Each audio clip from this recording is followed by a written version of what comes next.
Quoi la MK Team, c'est Ilyes, on se retrouve aujourd'hui pour une nouvelle vidéo. Je vous propose de parler de la montée de Jon Jones chez les Heavyweights. L'annonce avait fait l'effet d'une bombe. Fin mai 2020, Bones confirmait qu'il renonçait à son titre chez les Light Heavyweights. Quelques mois plus tard, Jon Jones annonçait son arrivée chez les poids lourds, une montée en catégorie attendue depuis plusieurs années maintenant. Passer des light heavyweight aux heavyweight pourrait poser pas mal de soucis à Bones. Deux de ses anciens adversaires ont pu d'ailleurs s'en apercevoir. Gustafsson et Ovin Saint-Preux se sont tous les deux inclinés pour leur début chez les poids lourds. Jon Jones est-il armé pour les poids lourds? Où en est-il dans sa transformation physique? Et surtout, quels seront ses adversaires potentiels? Je vous propose de répondre à toutes ces questions dans ma vidéo. N'hésitez pas à vous abonner à ma chaîne et à lâcher un petit pouce bleu si ça n'est pas encore fait. Une chose est sûre, Jon Jones n'est ni Gustafsson ni Ovin Saint-Preux. 9 mois seulement après avoir débuté le MMA, il signait déjà à l'UFC. Le jeune prodige est depuis devenu le meilleur combattant de l'histoire de sa catégorie. Il est d'ailleurs considéré par beaucoup comme le GOAT de sa discipline. Bones a fait le tour des lourds légers. Malgré s'être fait quelques frayeurs contre Santos ou Reyes, il n'a jamais perdu un seul combat, mis à part une disqualification. Il a d'ailleurs expliqué ses récentes contre-performances par un manque de motivation. Cette montée chez les lourds devrait donc le stimuler. Gustafsson balayé au rematch, Daniel Cormier retraité et puis Dominique Reyes battu par Blachowicz. C'est vrai que la catégorie des light heavyweights ne pouvait plus offrir de réel challenge à son GOAT. Personnellement, j'aurais aimé le voir face à la puissance du Polonais, mais apparemment Bones n'était pas du même avis que moi. Alors beaucoup de gens se demandent si Jon Jones pourra atteindre un jour une vraie shape de heavyweight, grand et élancé. C'est vrai qu'il n'a pas l'air si massif que ça. Pourtant, si l'on en croit ses dernières publications, Jon Jones culminerait déjà actuellement à plus de 108 kg. Il suffit de jeter un œil au physique de ses frères pour avoir une idée de son potentiel. Tous les deux footballeurs américains, Arthur et Chandler, dépassent largement les 120 kg. Grand amateur de powerlifting, Jon Jones a déjà entamé une prise de masse très impressionnante. Sur ces dernières photos, l'ancien champion des lourds légers a l'air plutôt costaud. Alors bien sûr, il n'a pas uniquement gagné en masse musculaire. Sur certains de ces clichés, on peut s'apercevoir que Bones a également pris un peu de gras. Je ne suis pas un expert, mais ça me laisse croire qu'il s'agit là d'une prise de poids naturelle. Lors de sa dernière pesée, Jon Jones atteignait les 92 kg et puis d'après Chael Sonnen, hors compétition, Bones tournerait autour des 102 kg assez facilement.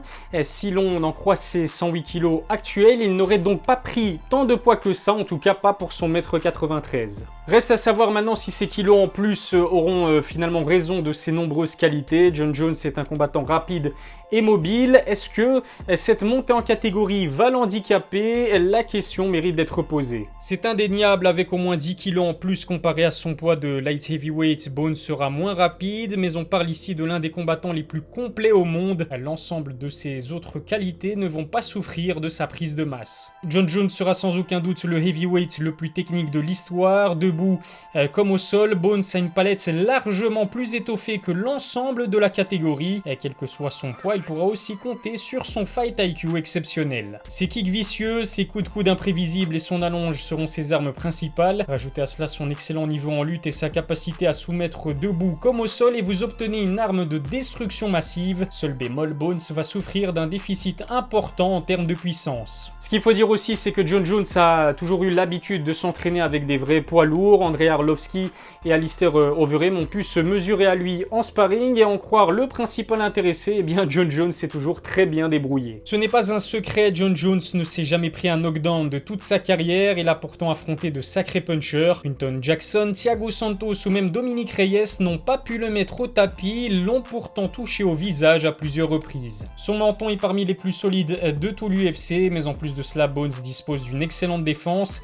Ses head movements, ses réflexes et sa garde lui permettent d'éviter ou d'absorber les coups. Il en aura bien besoin dans une catégorie qui compte les combattants les plus puissants du circuit. Quand il est touché, il n'hésite pas non plus à prendre la fuite. On a souvent vu l'américain s'éloigner en courant, parfois en donnant son dos à l'adversaire. Je ne dis pas ça de manière péjorative, c'est même très intelligent de la part de Jon Jones.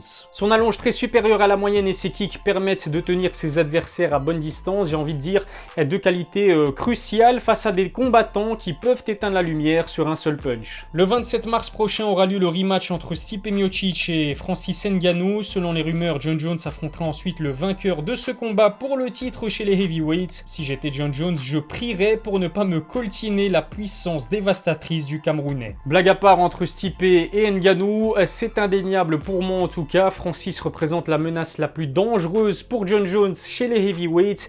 Le prédateur a vraiment la faculté de mettre n'importe quel combattant au tapis, y compris Bones. Le Camerounais reste sur 4 victoires d'affilée dès le premier round. Depuis ses 2 défaites face à Stipe et Lewis, rien ne semble pouvoir stopper l'ascension de Ngannou. S'il parvient à renverser le champion des lourds, il deviendra le heavyweight le plus dangereux de l'histoire de l'UFC. À Jon Jones, Ngannou serait en tout cas une opposition de style plutôt complète. D'un côté, un combattant presque parfait, doté d'une technique supérieure à la moyenne. De l'autre, un monstre physique explosif et puissant. Je paierais vraiment très cher pour assister à un tel choc. Pour battre Ngannou, Bones n'aura pas le choix, il devra à tout prix le fatiguer en multipliant les phases de clinch ou en l'amenant au sol. Le souci, c'est que malgré son très bon niveau de lutte, Jon Jones sera forcément plus léger que le prédateur. Avec un déficit d'au moins 10 kg, la tâche s'annonce très compliquée pour l'américain. D'autant plus que Francis est loin d'être évident à amener au sol. Un Curtis Blaydes massif et bon lutteur a eu pas mal de soucis avant d'y arriver. Jon Jones a également éprouvé pas mal de difficultés pour placer et réussir ses takedowns sur ses derniers combats. Pour fatiguer Ngannou, Bones peut aussi le travailler au corps, mais avec l'énorme risque de se manger un contre surpuissant, je doute que ce soit une bonne idée, d'autant plus que le Camerounais dispose d'une allonge presque aussi importante que celle de Jon Jones. Malgré le danger que représente Ngannou, je donne quand même l'avantage à Bones si le combat venait à se faire. L'Américain est complet, intelligent et peut combattre sans problème sur 5 rounds. Ses kicks lui seront très utiles pour tenir le Camerounais en respect à l'image de ce qu'on a vu Dustin faire à McGregor. Stipe Miocic est bien plus complet que le Camerounais, mais on parle ici du champion heavyweight le plus léger de l'histoire. En termes de puissance physique et de poids, Bones pourra faire jeu égal avec le Croate d'origine. Stipe est un immense champion, mais je ne le vois pas surclasser Jon Jones debout comme au sol. Avec un avantage conséquent en termes d'allonge, Bones pourra exploiter tout son potentiel face à Stipe Miocic. Le champion actuel des heavyweights est en plus aujourd'hui âgé de 38 ans et sur la pente descendante. Affronter un tel adversaire serait pour moi le début idéal pour Jon Jones chez les heavyweights. Reste à savoir si cette montée en catégorie exclut les chances de voir un jour Bones affronter Israel Adesanya. Le Nigérian fera ses débuts chez les light heavyweights le 6 mars contre Blachowicz. Il n'est pas exclu de revoir Jon Jones retourner dans sa division pour un méga fight contre le Stylebender. Ce sera en tout cas un comble d'avoir un combattant surnommé Bones pour son apparence maigrichonne devenir champion des poids lourds. Jon Jones peut-il y arriver?